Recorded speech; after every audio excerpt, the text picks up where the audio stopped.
Chapter 1, Becoming a Question. In this chapter, I will describe a performance practice that I have developed over the past 10 years involving self-estrangement, by which I mean deliberately making my own self feel unfamiliar, strange, or foreign to me for a time. Thus detached from my habitual character, I am primed to become other.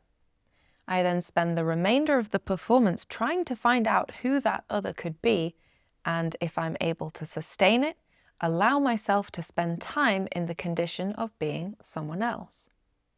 Self-estrangement serves the purpose of making my character plastic, malleable, and open to discontinuity with my habitual, everyday way of presenting.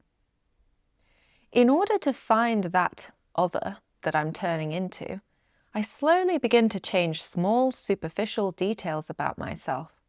The gymnastics of my facial features, the degree of trembling in my voice, the way I hold a cup. Through these altered behaviours, I begin to piece together an alternative character that takes shape in the caverns of my body. I begin to experience existence through their lens, inhabiting their perspective, feeling things as I think they would feel them, and thinking things as I think they would think them. This is a process that may happen in my privacy, without anybody ever knowing, and with no documentation remaining. It might be something I test out in play or jest with people who are close to me. Or it might be a process that I stage for camera. Sometimes this staging has been very deliberate. I prepare a set and step into the camera's field of vision, expecting to induce myself into a state of self-estrangement. At other times, it has happened unexpectedly, in some vacant, nondescript hallway, fumbling hurriedly about my pockets to retrieve my phone camera to capture the moment before it has gone and I'm back to being my habitual self, without a means of retrieving the character that had temporarily inhabited me. Although the performances may at different times pass recorded or unrecorded, in the presence of others or in deepest privacy, the availability of a video record of some of these events has added a valuable dimension to my own experience and understanding of the self-estrangement performance practice. Watching them back often involves a great deal of surprise on my part at seeing myself so effectively displaced from my habitual character, at the character themselves and what they do and say, and at finding a distinct appearance of comfort, naturalness, or authenticity in my adoption of that character. The video documentation of these characters, whether edited or unedited, has become a series of artworks that I have called the One-Woman Empathy Circus, from 2012 to the present, and it's viewable on this YouTube channel, and otherwise presented in various formats as cinematic screenings in darkened rooms or single-channel artworks in art gallery exhibitions.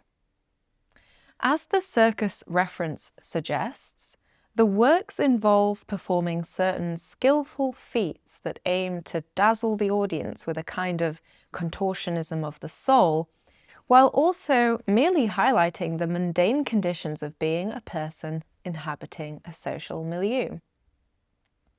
And this footnote here is just pointing out that it's perhaps not so insignificant that such a performance practice of switching between characters evolved during a formative period in my life. So I started doing them when I was 17 and continued doing it throughout my 20s, in which I was learning to flexibly adopt characters and switch between them anyway in my daily life. And so how my own personal background led to a performance practice like this will be discussed later. And so here we also have an installation view from my MA degree show exhibition, and you can see an example of 3 such characters captured on video, and I've presented them here in the gallery.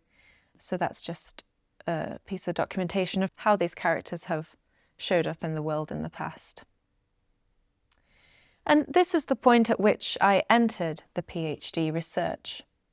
One of the motivations for pursuing it in the first place has been to try to understand what is going on in these performance sessions and why its outcomes regularly surprise me.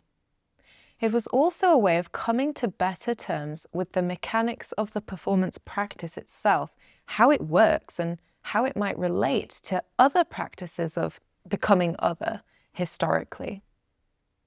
This is the focus of the present chapter, which will firstly introduce the self-estranging performance practice with a two-part tutorial video that the reader can follow and try for themselves. Secondly, it's going to introduce the role of jealousy in the performance practice as a means of cultivating my own impressionability and exposure to character contagion.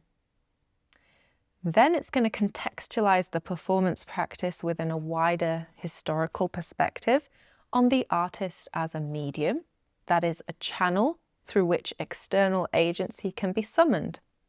And this will reveal how theories of authorship, like how artworks are authored, how artworks come to be, actually have implications for theorizing the mechanics of self.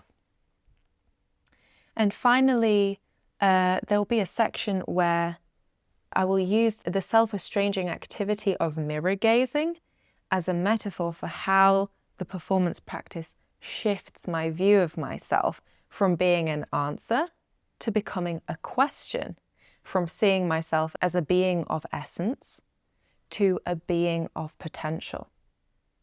With a deeper analysis and contextualization of the self-estranging performance practice in this chapter, it will become possible to see how it can be used as an experimental tool in generating new insights about character and its relation to the mechanics of self, through first unearthing certain tacit social assumptions surrounding the management of human character, and then acting as an arena in which these assumptions can be questioned and reimagined.